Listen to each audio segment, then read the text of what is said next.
We'll go around the NBA. We'll touch on the rules of progress. We'll hit a great fun thing to watch and a big, huge, long, nasty punk. It's next on Tip Off. Ba-dum-bum.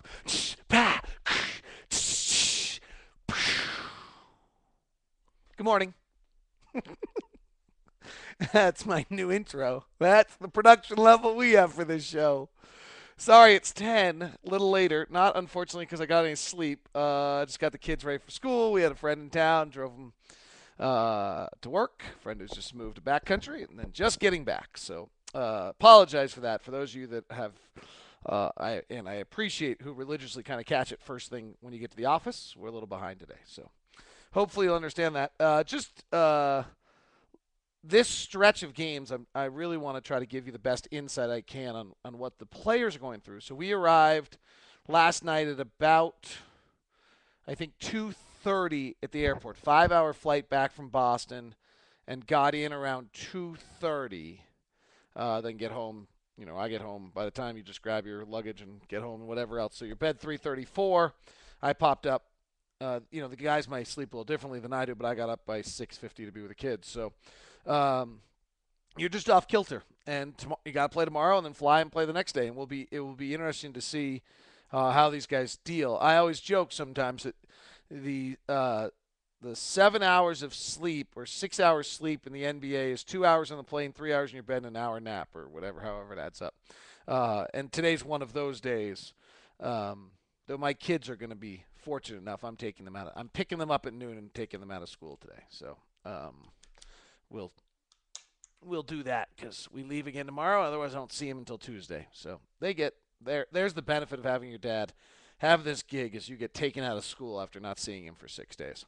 So anyway, last night's game. There's three rules. If we go back to the beginning of the year when we were all talking about progress and not trying to make the playoffs and building and developing a franchise and all of those kind of things, we talked about three stages of how you got to play hard, you got to play right, and then you got to dictate games. And we're doing two of them pretty well. We're playing hard and we're playing right. And last night, offensively, we just weren't good enough to dictate against their defense. I thought it was interesting before the game, Doc Rivers was talking about, and this is Doc Rivers who kind of went through a team that went young. Remember, they traded Jefferson to get Garnett and get Allen, and had Pierce. They had Paul Pierce and were trying to develop young guys with him, and he was talking about that.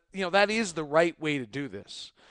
He said the only case otherwise is Oklahoma City, and they have a guy named Durant. Exactly what he was saying. The other times when you just try to go that young and clear the deck, it hasn't come together.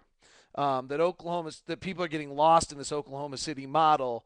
I thought those were interesting comments from Doc, who's really been through it, particularly as the head coach of the Celtics. I'd have to go look back at his Orlando team that he had. I know Matt was on it for a little while, and see where they were in the process. But it's interesting to hear the other perspective from people around the league of where the Jazz are. The craziest thing yesterday, and I'm going to write this up, but did you hear our pregame talk with Enes Kanter? This was not in my cool little tease. Kanter, we're doing Hometown Heroes with Kanter. He picked up a basketball for the first time at 14 years old. 14. Didn't play on a team till 15. 16 played club and school, and then hurt his knee halfway through the year, probably from growth, and didn't play. 17, he moves to the U.S. and he plays about 10 games on a prep school team. 18, he's at Kentucky and doesn't play. 19, he's about to play 66 NBA games. That's crazy. That is totally crazy. So to the tip-off questions, people wondering what's happened to Kanter. What's happened to Kanter is he's got to be just, one, he's tired. Two, he's young. And three, the skill set of what he's dealing with has to just be the fact that wow. I thought last night was fun to watch for a while. because Favors Garnett was I thought a really worthwhile thing to keep an eye on. Favors did not do particularly well offensively. I thought he did pretty well defensively. And really, you should never expect Favors to do well in that matchup. He's nowhere near that point yet. But those were some really neat minutes to watch. Favors and Garnett go head to head. It happened both in the second and in the third and the fourth. And to watch those battles and see how Favors tried to deal with it. And I thought he went after him. He didn't wilt in any way, shape, or form. I thought he made one or two nice plays. He made a fabulous play at the baseline where he flushed. Then he got caught going away from the basket because of Garnett's lengths a few times. He got caught on a foul or two. But I thought he held himself admirably well against a guy that knows every trick in the book. Favors was not. He was pretty good, and then he wasn't dominant, but he was pretty good last night. The Jazz just offensively couldn't get it going. If you go back to the play hard, play right, and then dictate the game, offensively we couldn't dictate what was going on. Really fell apart in the beginning of the second and the beginning of the fourth quarters. There were two significant runs there. And this is very much the story of the season, that Tyrone spent all that time in doing everything defensively and working defensively, and this team is better defensively. But what ended up happening very early in the year is it became evident that against the top-level teams, the defensive teams, the Jazz have a really hard time scoring.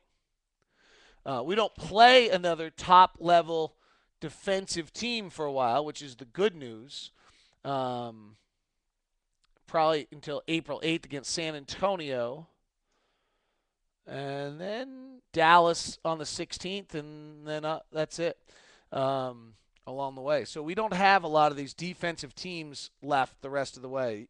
And OKC is not great defensively. We were able to we stole a win there. Miami generally is, and we stole a win there. A little surprising. But that's where we are as a ball club, and a lot of it goes back, frankly, to whether Al has a good game or not. Unfortunately for Al.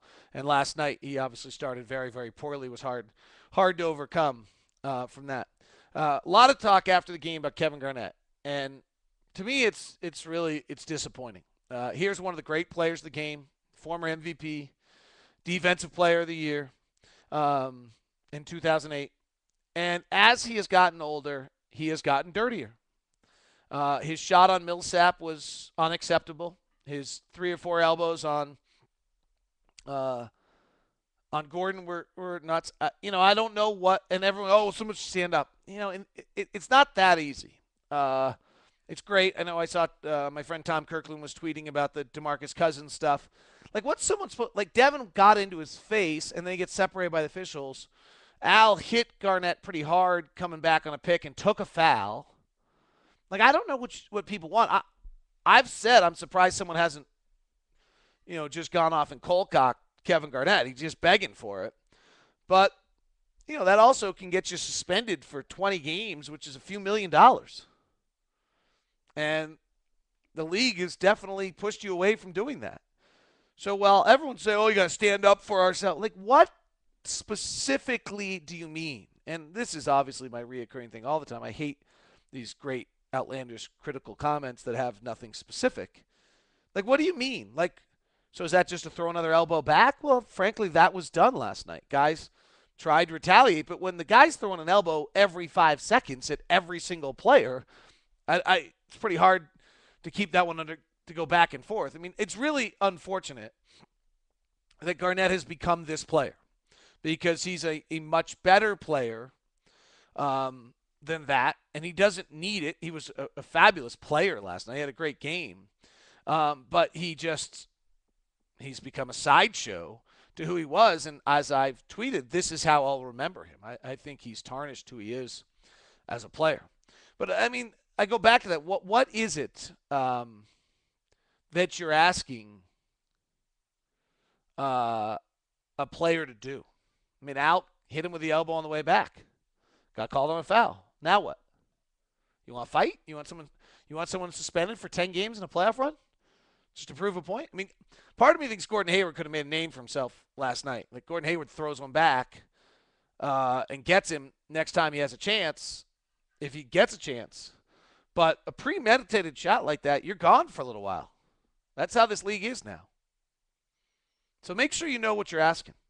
Around the league last night, we continue to have some separation. Phoenix got blitzed. They've lost 2 in a row. They lost to the Clippers. The Clippers have won 3 in a row after being at their lowest moment. We actually have had some middle separation. The Clippers and Dallas have each won a few in a row and kind of separated. Utah and Houston lost. And then Denver last night does not score for the final 8:30 of the game. I think they missed their final 15 shots. And they lose, which was a little bit of a stunner in Toronto, coming off their great win against Chicago. Phoenix is interesting. The Jazz play Phoenix 2 more times, both of them in Salt Lake City. One of them coming up here on a week, the 4th Wednesday, in the midst of all of our crazy travel. Phoenix goes home, then goes back out on the road, comes home for 1 against New Orleans on Sunday. Phoenix then goes back out on the road for 7 of their next 8. They could be done at the end of that stretch. Phoenix is holding on for their bitter, bitter lives. Denver, on the other hand, is interesting also because Denver's 27-24. They're right there, tied with Houston and tied with the Jazz for the exact same record. Their schedule is interesting as well. They have a gimme tonight at Charlotte. Oh, sorry, that's tomorrow. Then they go to Orlando. Then they got another gimme in New Orleans with a lot of time off in between. And they come home and they play games that matter the rest of the way. They have 2 against Golden State, but every other team they play the rest of the way is somewhat of a playoff-realmed team. What's going to be interesting in this season is teams are going to start taking a lot of games off. The Jazz have a back-to-back with San Antonio, 1 in San Antonio, 1 at home on back-to-back nights. I seriously, if the Jazz in San Antonio, I wouldn't be surprised if the next game at home, San Antonio doesn't take the day off. Orlando is pretty well shot in that 3rd spot, and the Jazz have them coming up. I think there's a chance they take that game off for the Jazz benefit. There's Portland and Phoenix. By the time we see Portland for those last 2 games of the year on the April 18th and April 26th, could seriously be out of it. Dallas on April 16th, I assume, is still battling for a playoff spot, the way things look in the Western Conference, but you never know. I mean, teams are going to really start playing for the playoffs here down the stretch, and it will be curious to watch how teams deal with that. Let me jump over to some tip-off questions. You can send them to me by hitting hashtag tip-off, and I will try to get to those questions as much as I can. And usually I read these beforehand, and I've answered almost every single one of them as I answered. I got asked what my favorite and least favorite arena to call a game in is. Last night was the worst arena to call a game in. It's almost undoable. So is Madison Square Garden at this stage. Phoenix is one of my favorite arenas, period. Then they have us still on the floor. So it's a very good broadcast site to call a game from. I obviously love calling a game at home. What other arenas do I really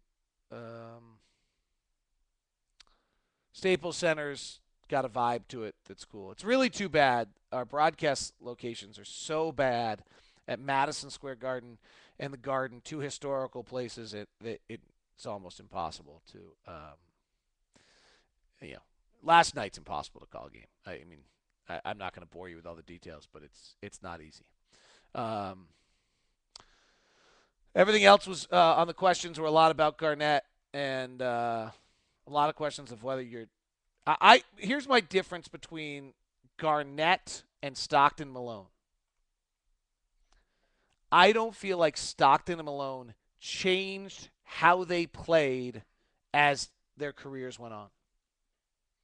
I know some of John's tricks, what he did, how he played, what people called dirty. It was a borderline. There's no question.